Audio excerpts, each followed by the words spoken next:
Arise, minions, and batten down the hatches as we leave behind the safety of the Humblewood to check in with the crew of Dark Fortunes.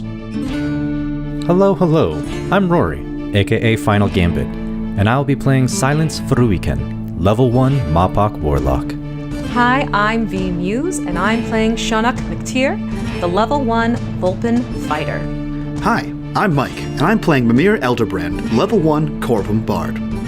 Hi, I'm McLovin. I'm playing Auryn, the level 1 Servant Barbarian. Hi, my name is Johnny. I'm the Dungeon Master.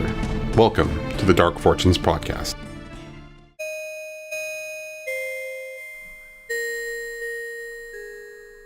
Hey everyone, we're here to tell you about the Venture Maidens podcast. For lifelong gamers. For longtime friends. Doing a real play 5th edition Dungeons & Dragons podcast. Including such themes as awkward NPC romance. Darts to the butt. Chopping things with axes. Find us on iTunes, Spreaker, Twitter, Facebook, or Twitch. New episodes every other Sunday. Or every other Wednesday on Twitch. Check out our website, www.theventuremaidens.com. And start the quest today. Until then, venture away.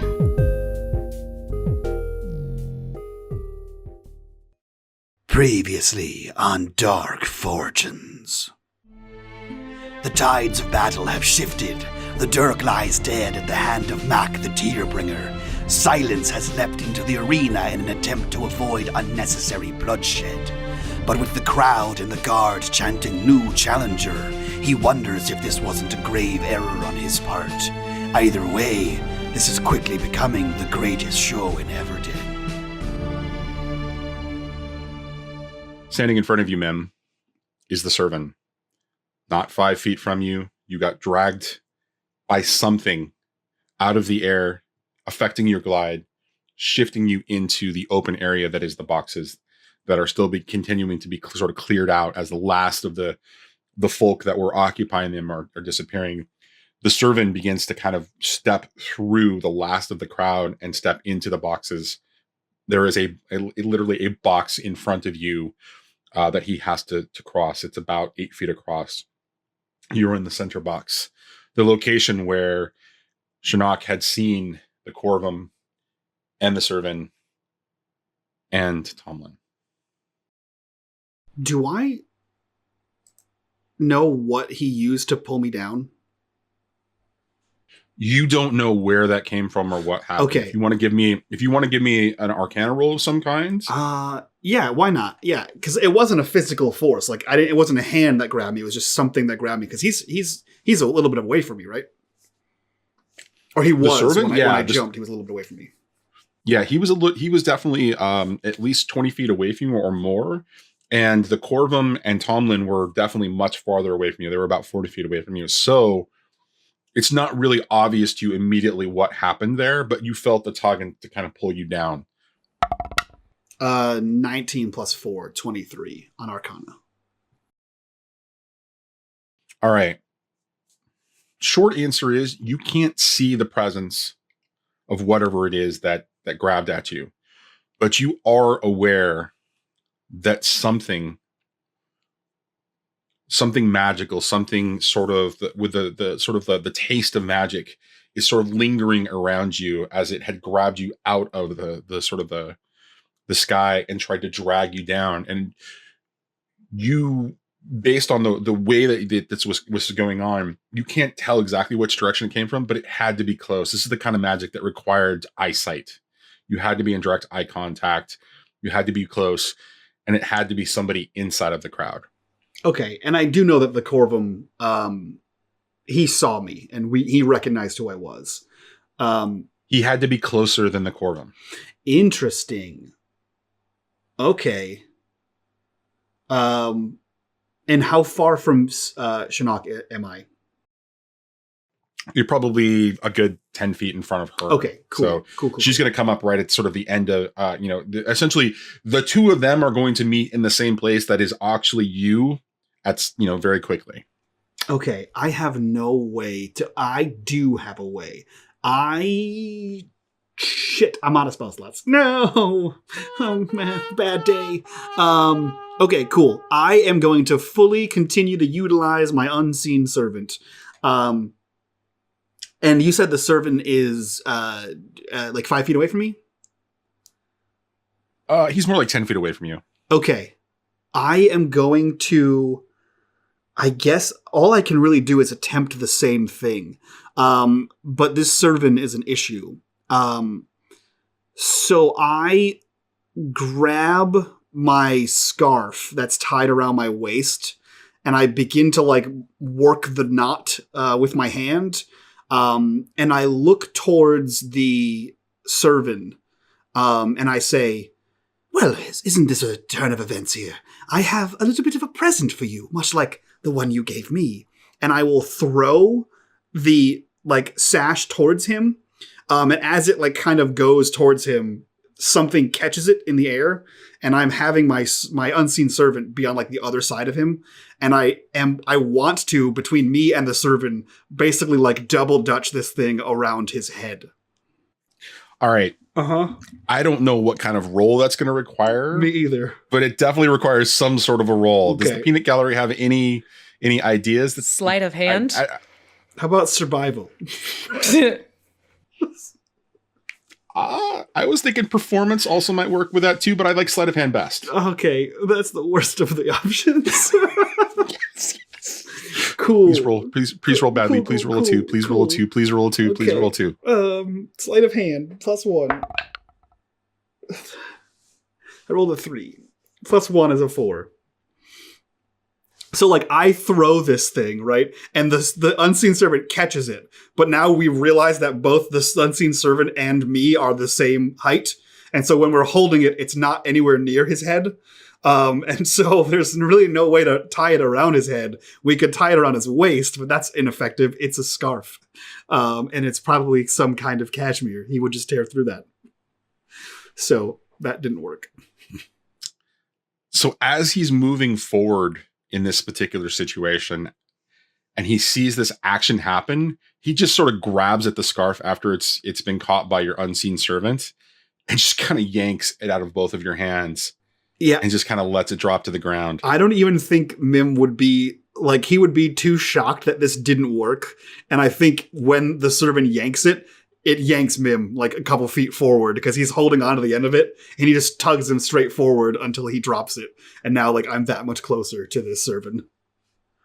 Excellent. Do you want to do anything else? Well then. He like puts his hand on his waist where the sash was, and that's it. He's just befuddled at the scenario.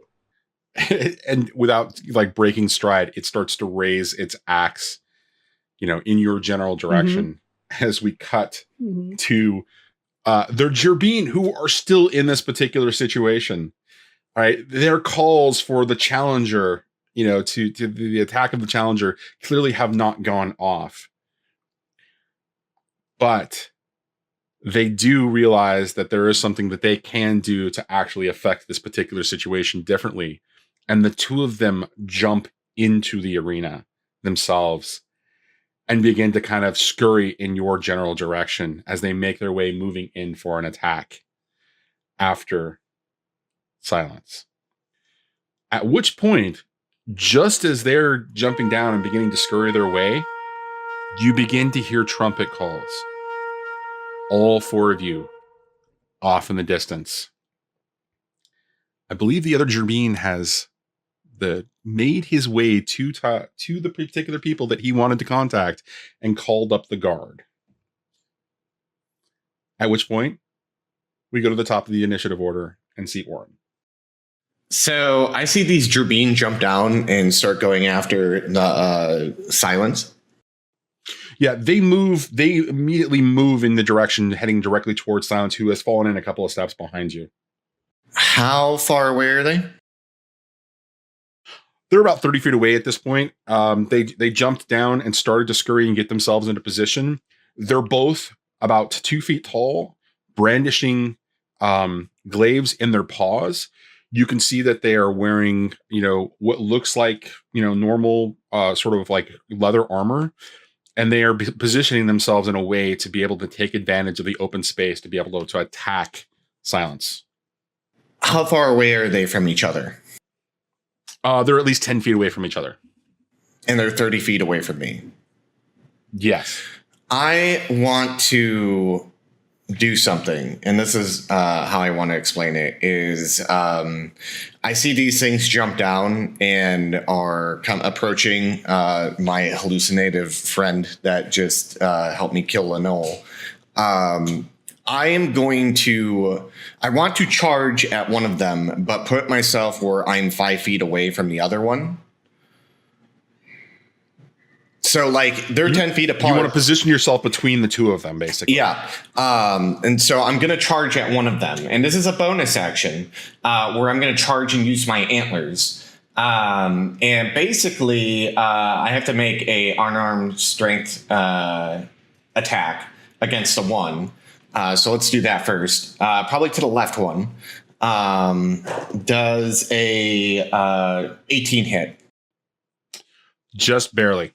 Okay. And they have to make a DC. Hold on. DC. So this is. Huh? So I'm just confirming you're doing a charge at this particular one. Yeah. And you're closing the distance using the charge. Yeah. Okay. As I take my eyes off the door, and so they take not a lot, but 8 damage. And then the other 8 one, damage from your antlers? Yeah, I gore him, and they have to make a strength 13 DC check. What happens if he fails? And what happens if he succeeds? If he succeeds, he doesn't have to get pushed back. But then if he fails, he gets pushed back 10 feet. All right. So you come charging in, and your head is down, and your antlers are out, and your antlers are quite wide, given the fact that you are, quite an impressive feat of physicality for a servant. And you come in and you gore this thing. You kind of rip into the side along the leather armor, and you dig in, and you get a serious gash into his side where he is starting to bleed, right? But he makes his strength check with a 16 and kind of just continues to spin and kind of angle himself around so that he is not knocked back by your momentum. He anticipates you coming at him to do this. Okay, so as he spins around, he would notice that a great axe is coming to the top of him at the same time, since he did not get blown back. And so the charging action is a bonus action then? Yes. Okay, just making sure. Yes, it is. All right, here it comes. You said barely hits with the other one, so I imagine 13. No, it's not going to hit. And I'm then as it comes down, and I imagine that Gerbine jumps out of the way, or it's just yeah. I'm sorry, podcast listeners, if you are deaf now. It's funny, my mic went deaf, or my headphones went deaf. It's it compensated very quickly. Interesting. Okay, so you turn and you swing your axe, but the Gerbine continues to kind of spin and use its glaive to kind of deflect the attack as it continues to move around and move into this particular situation, in an angle, and kind of slips behind you. Mm-hmm. The second one sort of caught off guard a little bit by this situation as well, because you moved so incredibly quickly that it then begins to pay attention to you as a part of this scenario. Can you do anything else this round? No, but if any of them leave my threat range, I'm going to take an attack opportunity against them. All right. They are not giving you that room, as they are kind of, angling themselves in such a way that they are facing you at this point. They're not necessarily as concerned about silence anymore. Mm-hmm. To which we then transition to the servant, who is 20 in the initiative order. At which point the servant kind of steps up over Mim, looks down, and then looks to Sionnach and steps over Mim, moving forward. and then just readies his, himself, waiting for Sionnach to appear out of the crowd. Completely disregarding Mem whatsoever. Seeing them step over Mem in such a way, I will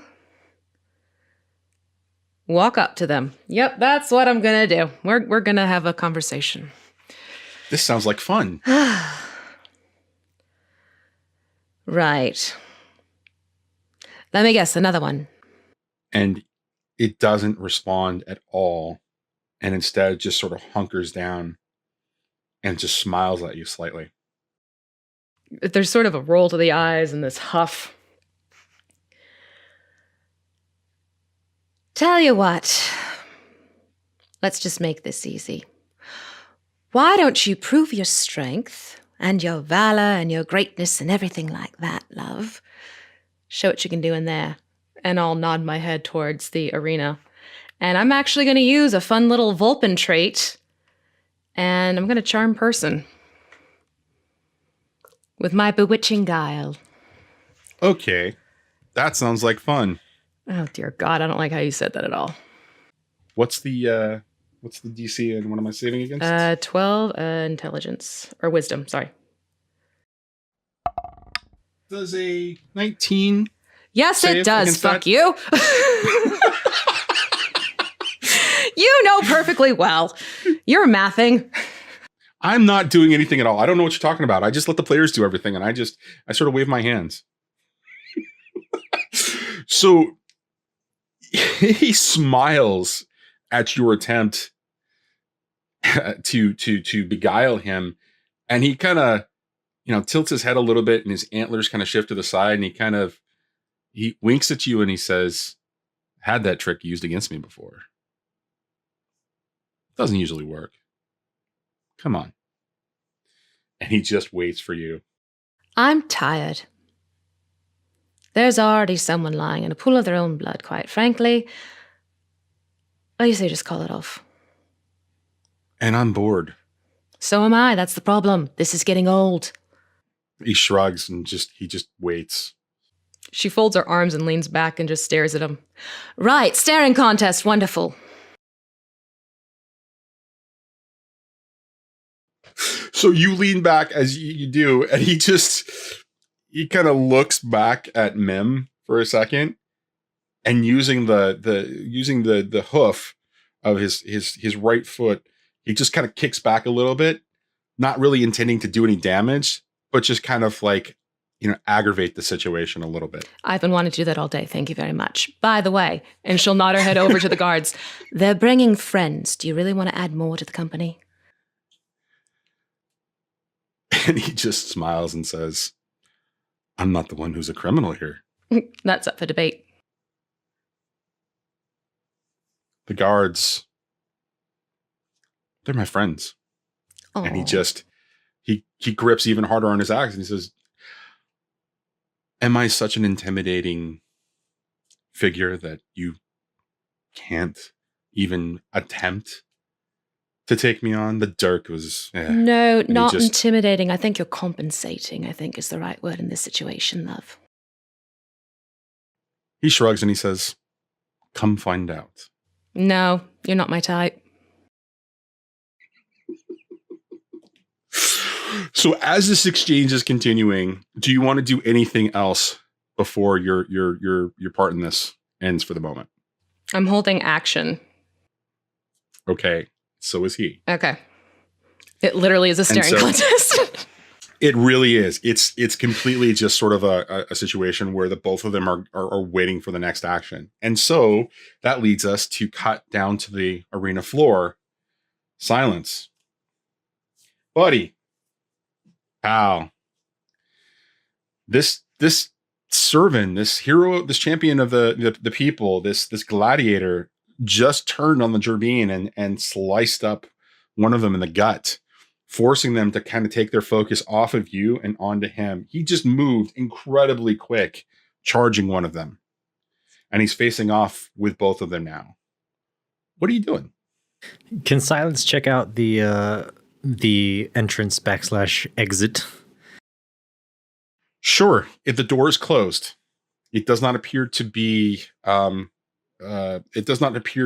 like in any way available for you to just basically slip out of. You'd have to move to it and do what you need to do. Well, there lays the problem. Because the champion of the people, Auryn, has hastened to seemingly protect me, I feel like. And that needs to be honored. So the Gerbine that Auryn did not go to attack, Silence will run up to attack. And with one hand on his large blade, his Masamune, this 5-foot blade to his 4-foot body, he grabs the blade, takes it out a little bit, just about 3 to 4 inches, just to bare some of the steel, and will kind of murmur to himself, and will say, "Din, I suppose it's time we use you." And as Silence pulls out the blade, it almost feels as though the sheath that it was in pulls away from his grip in order to unsheath it better. And as a bonus action, he will cast Wrathful Smite. That way his next attack is going to do extra damage should it hit. And he's going to... So the blade just kind of has this glowing purple all around it as he strikes down at the other Gerbine. As the blade pulls away from its sheath, and you feel the momentum of it being pulled away from the actual hilt itself, the childlike laughter turns into a deep cackle. Think Vincent Price. Just the shift in voice is just significant enough, and make your attack. 12 plus 5, 17. Yeah, that's a hit. Okay. So this is a great sword, so it'll be 2d6 slashing and then 1d6 force for the Wrathful Smite.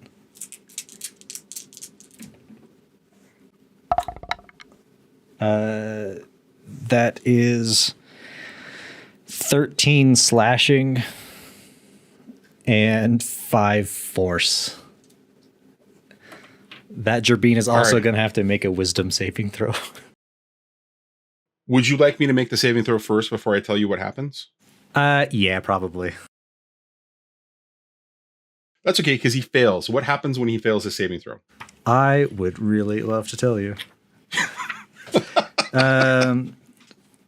He is frightened until the spell ends, so for a minute he will be frightened.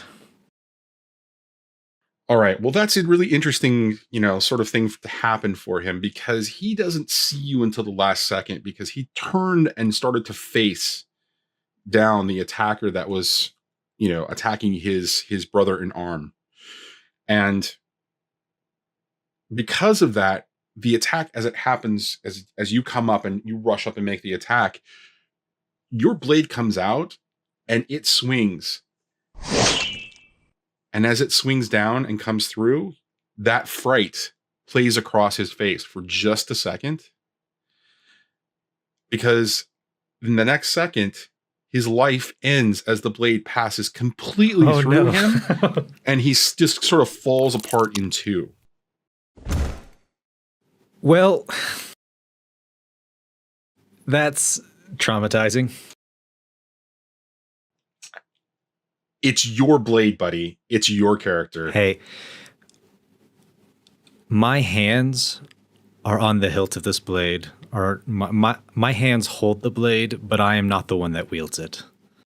The blade rests on the ground after you've completed your swing. The two parts of the body kind of, sort of sliding off one off the other and just sort of slumping on the ground. And there is blood beginning to pool as a part of the, sort of the sand in the area. Auryn turned around, kind of like taking in the situation that was, you thought you were going to have to face around 2. And then all of a sudden silence comes up and just ends the life of this Oneger being that was, that you hadn't attacked yet. And that was facing you down. And it just, there's this devastation right in front of you. Auryn will remember that. You better. That was my 1 spell slot. Nice. All right. So, did you want to do anything else, Silence, before that all kind of like falls apart and, around you, like the world kind of crashes? Yes, I would like to look away from the devastation up towards Auryn and like resume my puppy eyes, like, please help me. All right. And then we're going to shift to Mim. This dick has just kicked you. Yeah, I don't have time for this, Johnny, and I don't have the strength to fight him. So Mim knows when he's bested physically. I am going to reach down, grab the scarf, and kind of like whip it back to myself. And how you said I got about 10 feet forward, and the Corvum and Tomlin were about 30 feet beyond that. Right. So the servant has stepped back beyond you. You were kind of on your knees. He kicked you as back. Mm-hmm. He's facing off with Sionnach. He has completely lost sort of sight of you otherwise for the most part. He's really actually vulnerable to you. You would get I don't if you took your attack, I don't have time for him. I grab the scarf, and again, the same, like not gliding this time because something hidden pulled me down. I am running towards where I was gliding to, where the Corvum is, the Corvum and Tomlin. So I am running through the stands in their direction. So I'm using my 30 feet of movement to run down there. Give me some sort of a roll around acrobatics or even potentially athletics. If you either one, you've got to basically kind of navigate through the crowd here, and I kind of need to know how well or how badly you do that. Cool. Okay, I'll give you. They're the same numbers, so that works. Oh, cool. 15 plus 1, so 16. All right. Crowd is kind of like jostling and bustling, but for whatever reason, you are right in the frickin' zone as you kind of you're paying attention. Your head's kind of cocking to the side.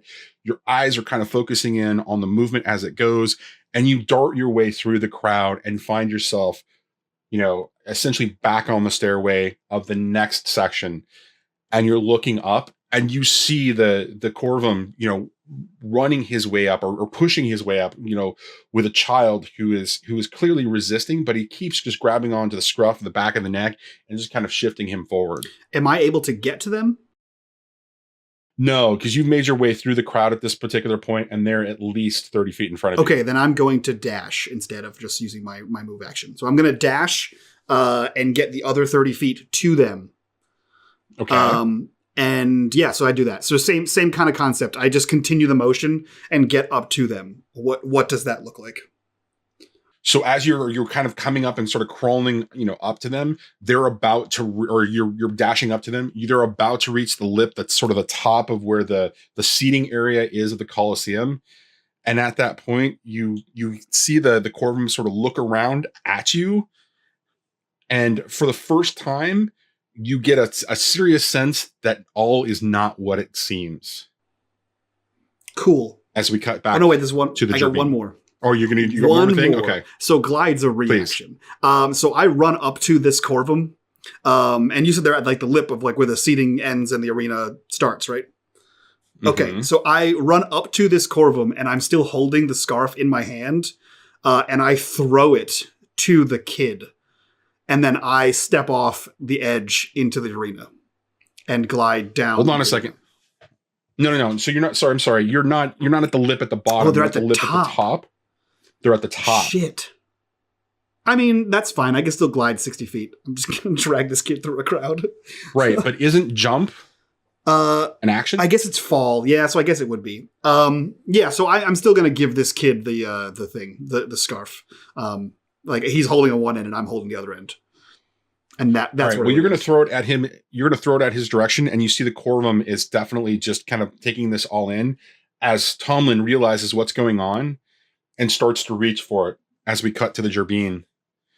The second one, or the first one, who's still alive, gash in the side, sees his companion in arms, like just sliced in two and on the ground, lets out a guttural scream, a battle call. I'm going to need you to roll a wisdom save for me, Auryn. All right. That fell out. Hold on. Dirty 20. 19 plus 1. Nice. Very, very nice, because you realize that this thing is trying to intimidate the living hell out of you. And your rage and your emotion just kind of shake it off. And so that's its bonus action. It moves in for the attack, makes a roll, and does an 18 hit. Yes. All right. So it does 7 points of damage. Okay, so that'd be 3? Sure. Okay. So it hold on a second. Okay. It moves in, sort of slashes, around as it's doing its guttural scream, trying to intimidate you, and then kind of nicks you off to the side. As he nicks me, it takes me down to 3 hit points. So, this is what happens when this happens. I, the servant, have an ability called Surge of Vigor. And I'm sorry, what was that? I don't know. I don't know about it. I think you're reading the book correctly. I don't think that actually exists. So when half of my current hit points or lower or more is taken from me in damage, I get to roll a d12 plus my Constitution modifier and heal that hit points back. So, jerk. Real quick, that is. Oh. Okay. So with that, you see, like, he takes like the gash and like blood like shoots out, probably in front of Silence. And it looks very grim and Silence. You probably see that and you're very much like, oh shit, like this guy's taking some damage. And like he puts his like great axe on the ground and like holds it up and just goes and fucking all of a sudden, like, just like this weird pulse of energy starts coming from him, and it sounds almost like cackling, like lightning, all over him as he goes back up to 15 hit points. As he rolled 7 plus 4, he had 3 hit points, so that was 11, and then plus the 4. Oh, actually, no, he's at 16. He's full hit points again. I can't hear you. I'm sorry, you're too OP. You need to leave this game. Okay. See you guys. It's been fun. Which brings us back to the top of the initiative order. Who could that be? Jerk. Rocket? Is that you? No. Okay. And with that surge, he then goes and begins to swing down at the Gerbeam, who's trying to fuck him up. Nope, nat 1. Sweet. So that's a total of 6. All right. So you sweep around, this surge of energy, because it's coursing through your veins, and just like this power sort of like invigorates you, and it just completely dances up your entire body. And for just a second, Silence, it looks like he does glow. For just a second. It's a little unsettling and also awe-inspiring. Oh. But because of that surge of power, it's such a rare thing that has happened to you previously, because you've been such the victor in every fight that you've ever been in, that it almost offsets you a little bit. And so as you make your attack and sort of, begin to swing back, it doesn't land. And the Gerbean is able to kind of dance aside from it, sort of putting itself in a position for a counterattack. Okay. To which point, the servant, standing up in the crowd, now looking at Sionnach. I didn't want to be that guy, but he did roll a nat 1, and I am like right next to him. So no, 5e doesn't work that way. I'm not going to do that right now. Yeah, 5e is like, depending on the DM, if you roll an nat 1 or a crit, it doesn't necessarily mean like my axe flies out of my hands or anything. It just means I miss terribly. Oh, good. So in this particular case, because it was such a surge of power, because of the way that the narrative is being presented, it didn't feel like the kind of situation that warranted him dropping his weapon or there being some sort of like side effect in that, in that circumstance, especially given the fact that this is otherwise a pretty powerful moment for both of the characters in the arena floor. So now if he's on a ship and he rolls a nat 1, that axe is going to go flying into the water. I'm just saying. I mean, that's what I'm waiting for. That's just me, though. I just didn't want to get hit with an axe. All right. The servant in the crowd, or in the boxes, in the crowd, looking across at Sionnach. As you see him sort of continue to kind of, hold on to his grip, he kind of looks back and sees that Mim has kind of scurried off and beyond and says, I guess your little friend left you to get yourself into your whatever trouble that it is that you're going to find here. And his grip continues to kind of like tighten around his axe. Well, you see, the problem is I don't look for trouble. I am trouble. And I'm going to disengage and start running off in the direction that Mimir went. Interesting. All right. So he is going to definitely give pursuit, but he does his, sort of thing. He's holding his action. You do your disengage, and he immediately begins to follow and respond. So he's going to chase you, but now it's your turn. Okay. Now it's your turn on the initiative order. Then I'm dashing the hell out of there. Give me an athletics roll, Okay. Or an acrobatics roll, whichever is better. All right. To see how you make it through the crowd. Oh, let's go with acrobatics because that's a nice little yummy 6, darling. Ooh, and that's a lovely little 18. So, mathing, I just said 6 plus 18. That's going to be 24. All right. You dance through the crowd, and I'm just going to roll for him just to see how he does in this particular situation. He does terribly. He's rolled a 7. Big hulking brute, and I like sly little fucks. Right. And you dance your way through out towards the 30 feet towards, the steps that are beyond. And then looking up, you see that Mim is caught up to the other Corvum, and Tomlin is like sort of looking back in terror and looking towards Mim as this is going on, as Mim has thrown something to him. You've got about 30 feet up these steps to get to them if you want to do that. And then you'll have an opportunity to either say or sort of engage about something, but that will be your turn. Okay, yeah, definitely want to get up to them. All right, so I'm assuming that when you're moving up towards, you're kind of using every sort of like element of the steps and everything, and you're kind of using your hands on your paw, hands down, kind of like paws up, darting up. Yep, absolutely. It's gone into full using all fours. It's dashing, it's digging the claws into the stone structures. It's even like checking some people aside if need be. I'm getting the hell out of there. All right. And so as you kind of dart up, Mim, she just kind of appears right next to you, giving you a moment, to kind of like take in and sort of assess the situation before we sort of transition on over to silence. What's your reaction? I don't think he has one. Like, he assumes that she figured out the plan, right? So he fully expected her not to fight this servant, she wanted to rescue the kid, and Mim doesn't rescue kids. So he's only here because she said something about it. So he'd feel kind of foolish if she didn't appear quickly after him. And yeah, is it Mimir's turn? Okay. No, it is going to be Silence's turn. I just wanted to give you. Yeah, no, there's no reaction. He throws the kid the sash still, and then she kind of appears next to him, and at that point, he's probably like tugging the sash to try to help pull the kid away. Okay, all right. So we're going to cut to Silence. You see the attack. You see the sort of surge of energy that goes through Auryn as it kind of powers up, and as he takes that and what he thinks is the momentum to bring that attack around, he just misses very wide. The Gerbine, guard is able to kind of step and spin around and kind of turn back, and is like moving in towards with its glaive to kind of take on the sort of the opportunity that has appeared in front of him. That Gerbine, that son of the brother, he's about 10 feet from you. What are you going to do?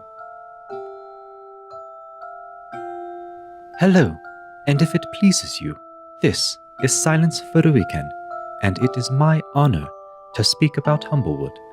Humblewood is an exciting new campaign setting for D&D 5e that includes original playable races, new monsters, magical items, and a compelling adventure for 1st to 5th level characters. Whether you wish to soar as the birdfolk, thrive amongst the forests as the humblefolk, or live as your very own woodland creature, Humblewood has something for everyone. Available now at deckofmany.com/darkfortunes. Because Silence's blade is so massive, he finds it very difficult to keep up the momentum sometimes. And so he's going to do a bit of a spin as he kind of takes a few steps towards this Gerbine and attempt to slice down on him as well. Interesting. The entire time, there's a little bit of a worry on his face, as has been happening for a little while now, but more so as he feels that he may succumb a little bit to enjoying what is happening. So he will then make a strike. 11 plus 5 is 16. No, I'm sorry. My heart. Bonus action, I'm going to curse him, which I should have done first. It wouldn't have helped, but yeah, it's there now, and that's what matters. All right, so tell me what the curse does. Or you're just verbally cursing him? No, the Hexblade's curse. Okay. It is my Warlock's Hunter's Mark, essentially. Okay, so the blade swings around, and you have to do these moves, and because of this, your movement is really telegraphing, and so the blade has kind of come down from Auryn's axe and kind of sliced by as the Gerbine guard sort of steps back, pays attention, starts to move in, looks over at you to kind of check and assess the situation, realizes what you're doing, spins around and spins out of the way as this gigantic 5-foot blade kind of swings back around towards it.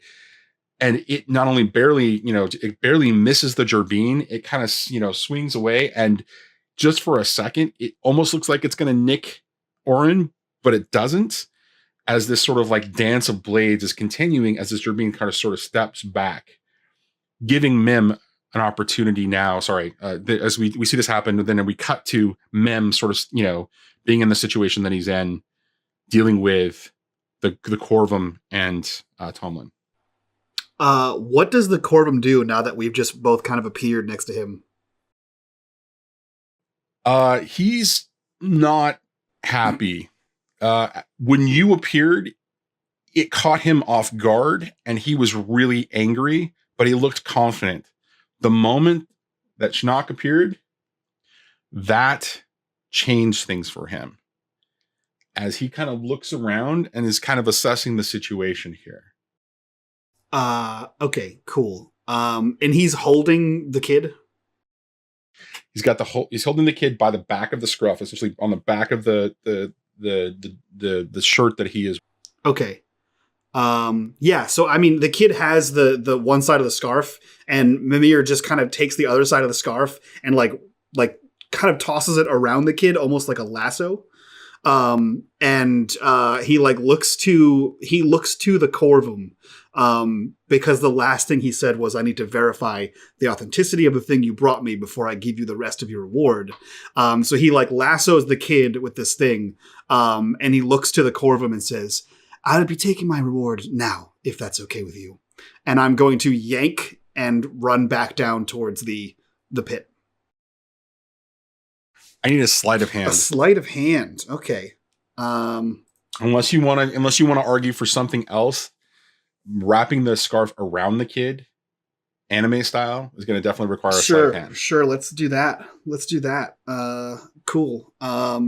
Do I get an advantage because the kid's also holding the scarf himself? Okay. No.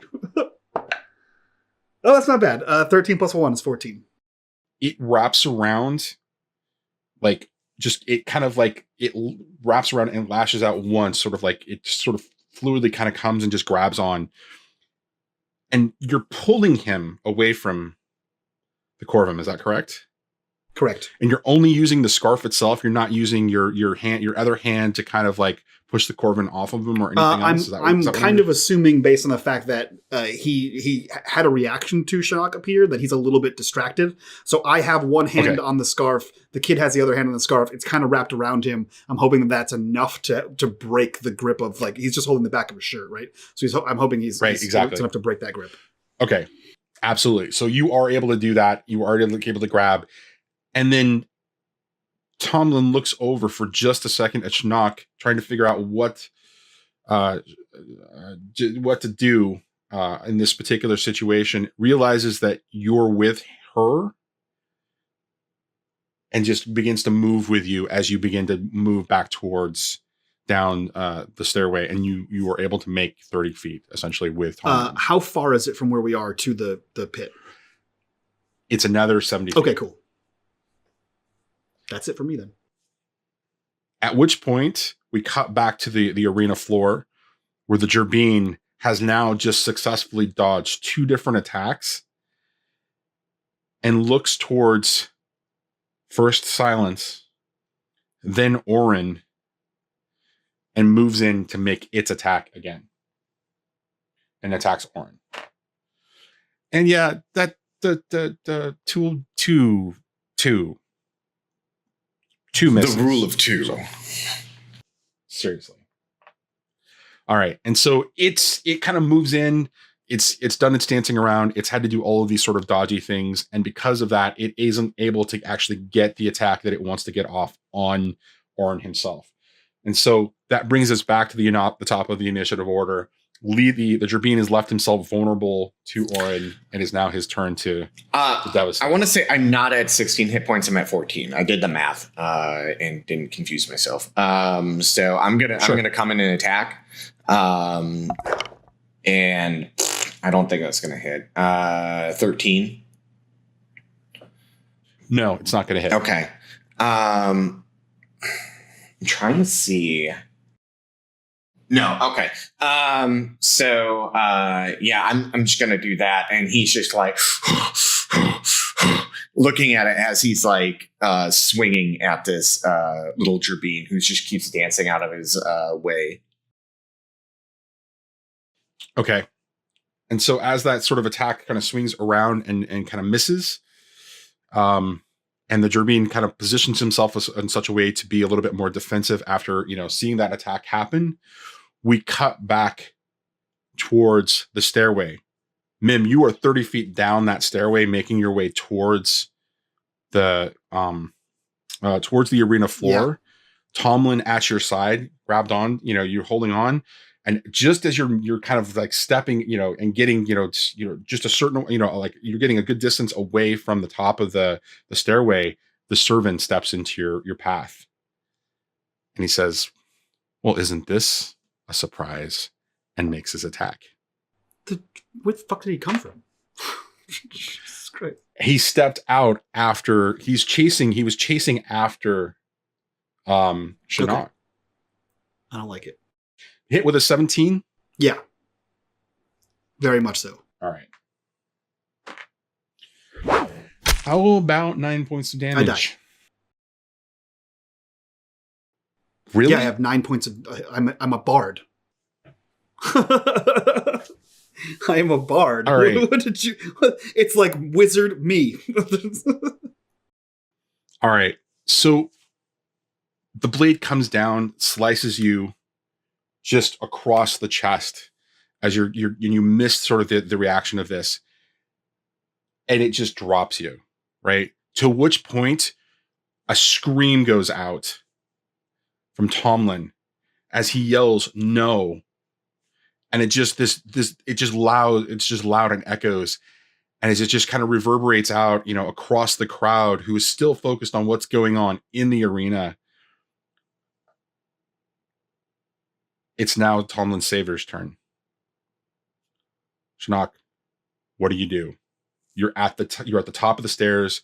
Tomlin has just screamed. You turn around. You see that Mim is down. I am running to Mim. And there's a giant servant hulking over my corpse. Yeah, that's going to be fun. He's not a giant. He's only 6 feet tall. Mm-hmm. Yeah. All right. So you can close the distance 30 feet down the stairway. You can close the distance. It's your turn. So that's your movement. What do you want to do next? Well, I can't carry them both is the issue. And the servant is there too, correct? Yeah, the servant, you've got Tomlin, and you've got the downed Mim. Crud. I'm literally trying to think of the best way to go about doing this. There is no easy There is way. no easy, exactly. I guess I'm swinging at this goddamn idiot. So yeah, I'm gonna go in to attack the Corvum. Because if I keep dragging, he's gonna keep following. Well, the servant. The servant. The servant. Sorry, you're dealing with the servant. You're down Sorry. back to 30 feet. The Corvum is at the top of the stairs. Yeah, the servant. Then I'm going to start attacking him because he's obviously in pursuit of us both now. So, hold on. Got to shift something. I'm taking out my scimitars for this one. Okay, that's going to be a 17 to hit. Oh, yeah. Okay. All right, Muse die. Don't fail me now because I kind of like full damage. you kind of want to land these. I love my dice. I love my dice. I'm seeing a logo, so that means that's going to be 10 points slashing. Okay. And then offhanding it. But since I'm a 2-weapon fighter. All right. You know, 2 weapon time. I don't think a third. No. 12's gonna hit. No. No, 12's not gonna hit. All right. So second misses. All right. So he's come in. He's executed his attack. He's reveling in the glory of like dropping Mim immediately as he's turning towards Tomlin to kind of grab at the kid. You appear as if out of nowhere. And you come in and you slash with your scimitar and you surprise him across across his face. And he takes a slight gash that's starting to trickle in blood. And it's more shock and sort of, concern. And that's when you realize that you've actually also nicked a little piece of his antler off as well. And he steps back and realizes that now he's in a situation where he's got a real fight. And so he like leans in and begins to hunker down and he says, finally. And Tomlin is just looking back up at you, kind of trying to figure out what to do. You've got a moment to say something to him before we transition to silence. You need to run and get the hell out of here. Get to the docks. But where? Where in the docks? There's a ship. It might just be leaving. You'll know the sails are up. Tell them Mac sent you. Okay. And he makes a move to dart back up behind you, going up the stairs. And we cut to silence. The Gerbine has, stepped away from Auryn's attack again. He's proving to be quite resilient, if not a little sort of dexterous, dodgy, use whatever word that you want to use. But he's put himself again in a position where he's vulnerable to attack. I have. What are you going to do? I have a description of what he's doing. He's being nimbly bimbly, and it's pissing me off. Nimbly bimbly, I like it. So, Silence. There's this nimbly bimbly Gerbine. Silence would like to take advantage of the fact that it's just one little Gerbine and move to the other side opposite of where Auryn is, perhaps to gain flanking in order to attempt to hit this fiend down. And he will do it. He will go again, striking with his absurdly large sword. Ooh, One's a 5 and the other's a 9. 9 5 is 14. So that's a no. He's so quick. he's anticipating and seeing, he's paying attention. You can see that his head is continuing to dart around, kind of taking in this situation. And so instead of moving away from you and moving towards Auryn, or moving away from Auryn and moving towards you, he just continues to kind of maintain his position and ducks and dances and, kind of hops and slides just to keep his distance between the two of you. No one in the pit, no one in the pit has hit each other at all for a few rounds now, but it looks super cool. It's like you're watching some like Hong Kong action film where there's just like dodge, dodge, dodge, attack, dodge, attack, dodge. It's a beautiful dance. If it was a performance, you would be clapping and saying, this is beautiful, but this is a fight to the death.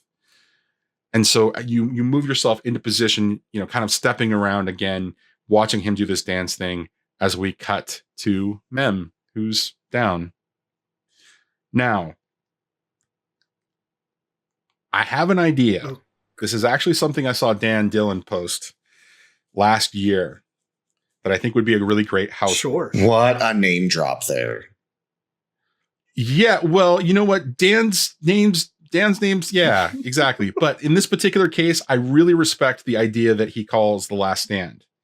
Instead of you doing a death save and having no action whatsoever, you still have to make the death saves. But you can continue to do essentially things for the, until you either roll out or you survive, essentially. Okay. What am I limited to? You are continue to operate, but if you get hit again, you're dead. Like dead? Like dead, unless we want to talk about what that actually means. Oofa. But it will allow you to continue on. I can read you the exact description of it right now. Okay, shit. Yeah, sure, why not? Let's see what happens. So let me roll a death save. Fail. I rolled a 5. So that's 1 down. And what's the situation? I'm on the ground, I would assume, because he would have that attack would have driven me to the ground. Yep, absolutely. What is this servant doing? Is he not paying attention to me? Is he? He is not paying attention to you right now because he is clearly engaged with Sionnach. Okay. Am I able to move, or am I? So let me read you exactly what it is. Grants the player the ability to remain awake and functional when their character drops to 0 hit points. Their state will last until they fail their last save or until they reach a massive damage threshold. So you are fully functional otherwise, but once you hit that threshold or you fail your last save, you drop so it. Massive damage threshold is half your hit points negative. That's correct. Half your con negative, I think. Okay, cool.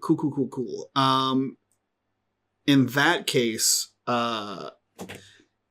shit. I'm going to disengage. Duh, there's an action for that.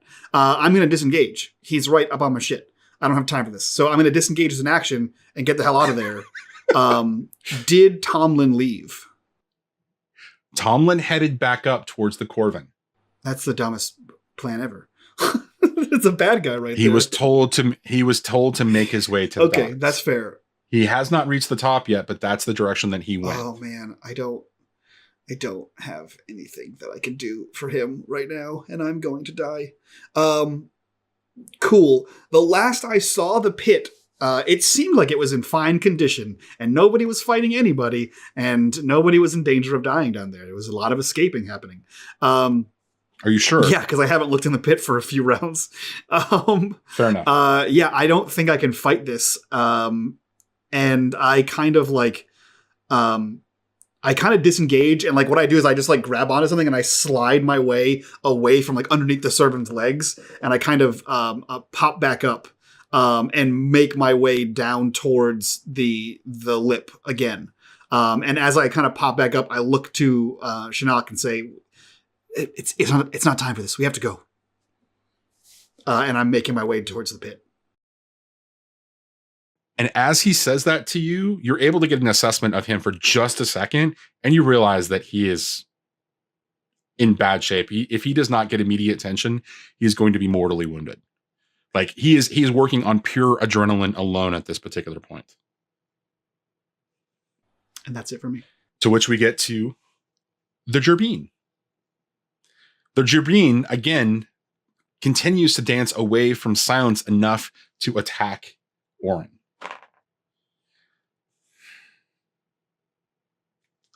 And rolls a natural 1.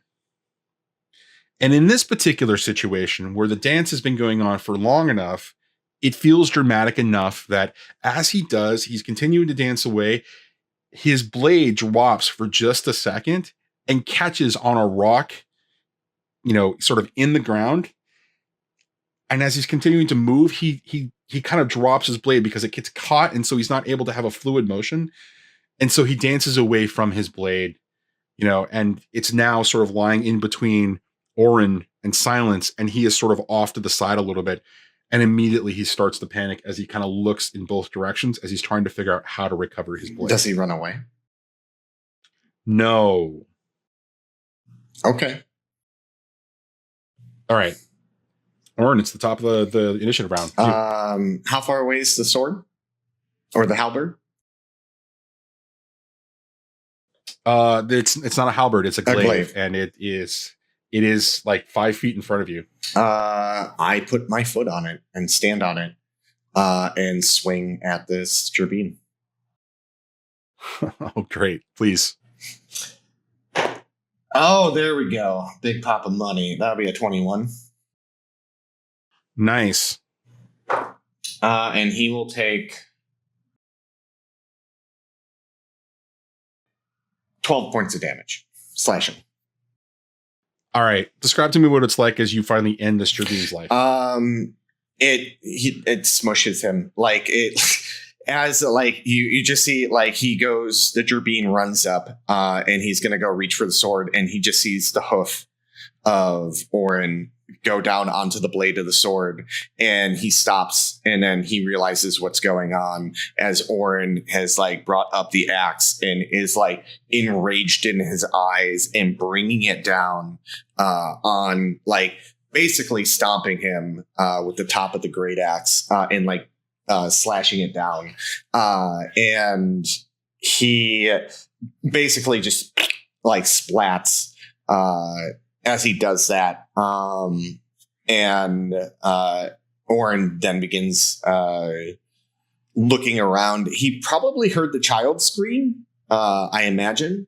And he looks up towards where he heard that scream. As you're looking up and towards the crowd, what you see is a Corvum stumbling his way down the steps, trying to make his way towards the arena pit itself. This isn't a Corvum that you recognize before. He looks like he's dressed more as a traveler and not somebody who is a resident of the city of the Brother. He's about 10 or 20 feet away from the lip, though. But he's coming in the same basic direction where Silence dropped from. And I see the whole situation with the servant and the Vulpine and Tomlin. I don't know what Tomlin is. Tomlin is a Vulpine, if I remember correctly. Okay, a Vulpine. And so, and I see the tiny Vulpine running away as the other Vulpines protecting him from the servant. So the scenario that he sees is with his rage, he sees that Vulpine running away, and it looks like a little servant girl. And he begins charging towards the wall, and he wants to run up the wall as far as he can. All right. Like jump up the wall. We'll resolve that as you'll make your move, and we'll resolve that the next round if that happens. All right. To which we're going to cut to Tomlin, whose initiative your order in the initiative is now, because he rolled a 19. Tomlin runs about 10 feet up behind the position that he was in, where Mim dropped, and the current standoff is actually happening. He gets about that far realizes where he's running towards and immediately darts off to the left and into the crowd, getting lost into the crowd. And so he steps out of this scene as he kind of makes his way and sort of vanishes into the larger masses that is the city. Next up is the servant, who actually ironically had 20, but I wanted to be able to narrate that as it kind of, played out. The servant then looks Sionnach directly in the eyes, smiles, and swings his axe. And gets an 8, which I suspect does not hit. Giving you your turn to counter. No. This is not what I have in mind. This is not what I'm here for, love. You keep swinging that little axe of yours, show how great and big and strong you are. I have better things to do. And I'm disengaging, and I am heading towards Mim. So as the swing happens, kind of slides out towards you, it's clear that he's telegraphing. He misses. You're able to take that moment, slip by him, by his side, and immediately dart down towards Mim as he's almost about to reach the lip. To which point, silence. You're seeing this all kind of going on in front of you, and you're watching as Auryn is pushing his way towards the sort of the far side of the arena floor. Guttural rage kind of like burning through him. What are you doing? You've just watched him sort of decimate this other Jermine too. Which was impressive, and I enjoyed. Silence enjoyed. But as he like goes for the wall, I can clearly see his intention to like go up this wall, and I'm not sure if I could see that he was trying to chase down this Tomlin character, this little Vulpine. But what's your passive perception? My passive perception is 11. You would definitely notice some of the action that's going on for sure. You're not sure specifically what's going on, but there's something that has caught Auryn's eyes. And I think at this point, Silence will be like, what? I thought he knew what he was doing. And trying to figure out, like, I don't think anyone knows what they're doing in this city. Everyone's really crazy. And so he's like, well, fine, I guess I'll just follow. And he'll run up to the wall. However, Mawpoks are expert climbers, and I have a climb speed of 20 feet. So I just like scratch my way up the wall when I get to it. All right. So you are actually able to outdistance Auryn and begin to climb just as he's arriving. Looking over the edge is a death save and Mim, sorry. I don't know who Nim is, but he'll make a death save too. Let's see what happens. Sure, that works. 18, so that's a save. That's a success there. Sweet. Cool. So I see a skunk samurai climbing up the wall. A hulking servant at the wall, charging towards it at least, trying to run up it. And I kind of get to the edge. I assume there's like a bar or something like that I get to. I kind of get there and I look down to see both of them. And then I look to the entrance of the, like, where they were originally running towards when I saw them. I see that, like, the servant looks like he's lost his mind, right? He's in a full, like, feral rage. And I look to the skunk, who I know is clearly some kind of a magic user and at least somewhat intelligent, might not make the best decisions. And I look to him and I say, I need an assist here. It's time to go. And I leap off and glide into this pit. And that's the last thing I say to Silence as I sort of like float into this thing towards. Can I catch him? I mean, you sure? Can you? Do you want to catch? Are you on the ground? Why are you trying to? Yeah. Yeah. I mean, I'm just trying to glide down. So if you kind of move and grab me, like I'm not gonna. There's not a lot I can do to stop you. I'm dying. Yeah. There's like a little wounded like Corvum that falls, and he like catches him, and he's like. Or he just he lands on his head and he catches him. Don't pet me. I'm a man. Get off of me. I'm a man. And I try to stand up and like straighten my feathers and like What is happening here? As I'm bleeding and limping. I would like to think Silence watched you glide over him. He's like, but I just came out of the pit. So Mim glides in as Auryn just kind of grabs him and kind of helps settle him down, to which point we see Sionnach kind of reaching the edge and the lip, and I'm assuming is going to jump down as well. Oh, hell yeah. There's no way she's going to let a wounded Mimir run off without her. All right.